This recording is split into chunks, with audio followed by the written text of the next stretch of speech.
তো সাহস কি করে হয় তুই আমার ব্যাগে হাত দিস? Oh my god, class captain! Everyone, কালকে থেকে এভরিডে আমি এই বেঞ্চেই বসবো। আর যদি কেউ ভুল করেও আমার ব্যাগে টাচ করার সাহস দেখায়, তোমরা স্কুলে নতুন এসেই তো গুন্ডাগিরি শুরু করতে পারো না, তাই না? তুমি অনন্যাকে চর কেন মারলে? তোমারও লাগবে নাকি?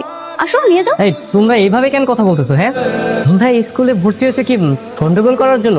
দেখো, আমরা সবাই তো এখানে ক্লাসমেট, তাই না? একটা নতুন স্কুলে ভর্তি হয়েছো, সবার সাথে পরিচয় হবে, বন্ধুত্ব করবে, তা না করে তোমরা গন্ডগোল করতেছো, এটা কিন্তু একদম ঠিক না। বন্ধু তোমার ফুট। মির্জা পরিবারের সাথে কেউ উঁচু গলায় কথা বলতেও ভয় পায়, আর আমাদের সাথে কথা বলার যোগ্যতা তোদের নেই। তোদের সাথে বন্ধুত্ব করবো? তোমাদের যেহেতু এতই ক্ষমতা, তাহলে তোমাদেরকে ঘাট ধাক্কা দিয়ে ইংলিশ মিডিয়াম স্কুল থেকে কেন বের করে দিয়েছে? একদম চুপ। আরেকটু উল্টাপাল্টা কথা বলে তোর খবর আছে। যে বিষয়ে কিছু জানিস না সেটা নিয়ে কথা বলতে আসবি। Shafi and Lamha have violated all the rules and regulation in our institution. They have failed to maintain all the relation between peers and teachers academically. Their performance are consistently poor. With all the aspects, we decided to issue transfer certificate to both Shafi and Lamha. এগুলো কারে বললো? আপনি তো guardian, আপনাকে বলছি। আমি তো English অত ভালো বুঝি না, কঠিন ইংলিশ তো।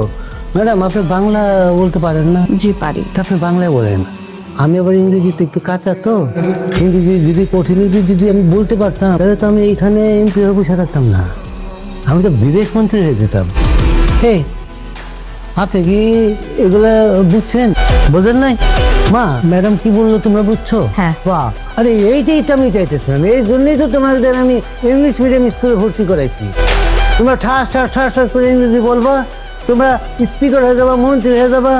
তোমাদের ম্যাডাম কি বললো ইংরেজিতে একটু ঠাস করে আমার একটু বুঝে বলো তো। উনি এটাই বললেন যে আমরা দুইজন স্কুলের অনেক রুলস ব্রেক করেছি, এই জন্য আমাদের দুইজনকে একসাথে পানিশমেন্ট স্বরূপ স্কুল থেকে বের করে দেওয়া হবে। বলেন কি ম্যাডাম, আপনি স্কুল থেকে বার করে দেবেন মানে? আরে এখানে তো ভিক্ষা করার জন্য আসেনি যে ঘাস ধরে বার করে দেবেন। আরে ওদেরকে তো আমি স্কুলে পড়াবো। ওদেরকে অনেকবার ওয়ার্নিং দেওয়া হয়েছে, ওরা স্কুলে থাকতে পারবে না, এটা হাই অথরিটির নির্দেশ। নির্দেশ? কে নির্দেশ দিছে? এই শহর তো আমার। আরে আমার এই শহরটা আমার নির্দেশে চলে, আমি তো এখানকার অথরিটি।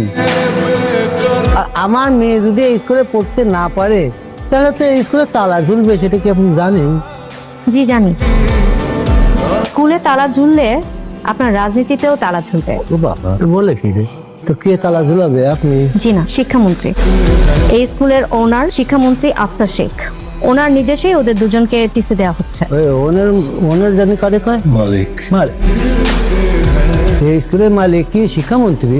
বলে বাবা, সে তো গোপনে গোপনে অনেক কিছু করে ফেলাইছে। আমার শহরের মধ্যে এত বড় ইংলিশ মিডিয়াম স্কুল করছে, আমি নিজেই জানি না রে। আমি টিসি দিয়ে দিচ্ছি, আপনি ওদেরকে অন্য স্কুলে ভর্তি করিয়ে দেন।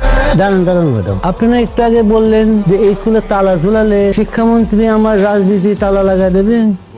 কথাটা না আমার কলিজার মধ্যে ধাক্কা লাগছে। ওই আপনাদের ভাষায় মানে আমার ইগোতে লাগছে। আপনি যদি আমার এই মেয়েকে আপনি যদি টিসি দেন বা বার করে দেন, তাহলে আজকে স্কুলের মেইন গেটে তালা ঝুলবে। আপনি যা ভালো মনে করেন করেন, আমি সিগনেচার দিয়ে দিচ্ছি।